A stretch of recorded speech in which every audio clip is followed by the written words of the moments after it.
Se había proyectado que en todo el año el Fondo Monetario había pronosticado de que se iba a reducir la recaudación tributaria en 18.000 millones de lempiras, pero ya al mes de julio teníamos que la recaudación tributaria, conforme a lo proyectado, se ha disminuido alrededor de 25.000 millones de lempiras. Esto ha significado que el gobierno se endeude más para cubrir su gasto público, puesto de que se mantiene todavía la misma estructura de gasto del proyecto de presupuesto, o sea que el gobierno no ha hecho ningún intento ni una señal para él también reducir su gasto, sino que más bien lo ha incrementado en ciertos rubros que se manejan dentro del aparato gubernamental. Y hay un gran descontento en la población por los recursos que se asignaron en los tiempos de pandemia y los malos manejos que se le han dado.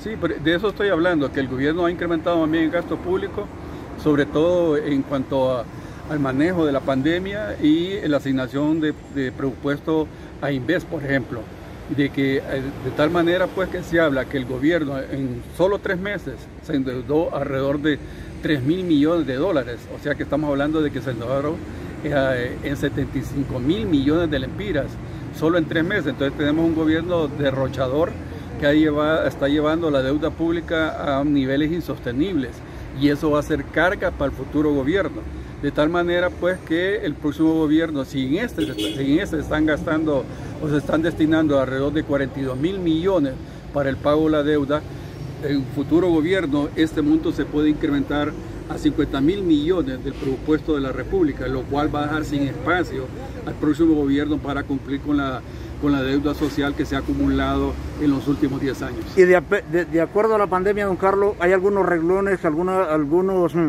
programas sociales que han sido sacrificados por el actual gobierno? Mire, lo que el gobierno hace generalmente es que más bien lo que sacrifica es la inversión en infraestructura física.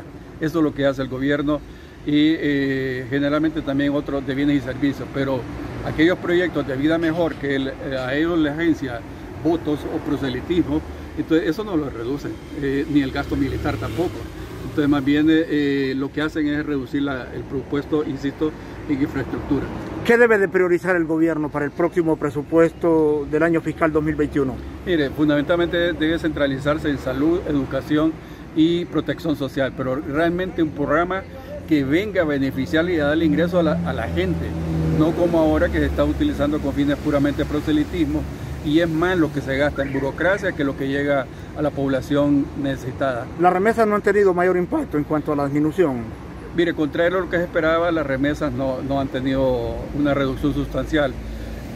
Por ejemplo, en agosto el país ha recibido alrededor de 3.440 millones, que no es mucha diferencia con relación a los 3.500 millones que se recibieron en agosto del año pasado. Una reducción no más del 1%. Esto significa que los hondureños, las actividades que realizan en el exterior no han sido tan fuertemente perjudicadas con la pandemia, porque las labores de limpieza, las labores también de las entregas a domicilio, esas se siguen más bien fomentando más a raíz de la pandemia. Lo que sí ha incrementado, don Claudio, es la tasa de desempleo. No, eso definitivamente eso se ha aumentado, Marvin. Mire, con la pandemia, con todas estas suspensiones que ha habido de fuentes de trabajo, y también todos aquellos que han sido desempleados, fácilmente llegamos de que 400.000 hondureños tienen problemas de empleo a raíz de la pandemia. De tal manera pues que si antes de la pandemia teníamos alrededor de 2.5 millones de hondureños con problemas de empleo, esta cifra se ha elevado con la pandemia a alrededor de 3 millones de hondureños que tienen problemas de empleo, y esto va a ser difícil de revertir esta tendencia.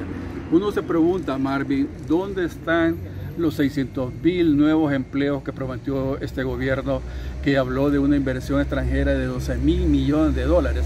Y esto nadie habla, ya el gobierno se olvidó de esos 600.000 nuevos empleos que prometió a la población hondureña.